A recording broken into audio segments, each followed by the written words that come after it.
जगमग जले दाई तोरे आंगना, ये कोरी कोरी दिया ना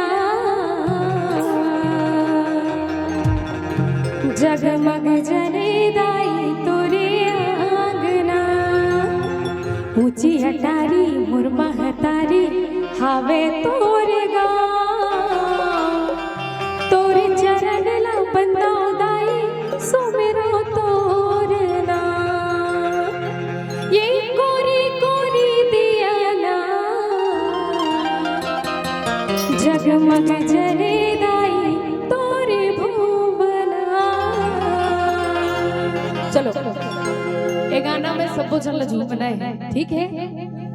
हाँ, कांवर की जनसंख्या तो बहुत ज्यादा है, ओकरे से धीरे धीरे जब तक पैक नहीं हुई तब तक सबो चल संगत करना है और मीठा मीठा ताली से संगत करना है, ठीक है? चलो तैयार हो और जितका जनवन भजन में झूमे बर तैयार है, कम से कम बोले दोनों हाथ लो ऊपर उठा के एक बार बता दो कि हाँ बोली माता रानी की। हाँ बने उठाओ, नैतिक मत तो नीचे उठा। चलो बोली अम्बे मात की। ये कोरी कोरी दिया ना जगमग जले दाई तोरे आंगना, कोरी कोरी दिया ना जगमग जले दाई तोरे आंगना। ऊंची अटारी महतारी हावे तोरे नाम, तोरे शरण ला बंदाओ दाई सुमेरो तोरे नाम। ऊंची अटारी महतारी हावे तोरे नाम, तोरे शरण ला बंदाओ दाई सुमेरो तोरे नाम। कोरी कोरी दिया ना जगमग जले दाई तोरे आंगना, कोरी कोरी दिया ना जगमग जले दाई तोरे आंगना।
क्या बोलती पब्लिक?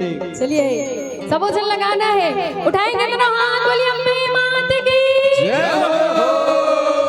उठाए पर क्यों तरी करे बनने के हम हाँ एक तो मैं नान चुनबो भैया इतनी बार लट्टू नियत मोल दिखे खलो नहीं चलिए चलो बोलिए अम्बे मात की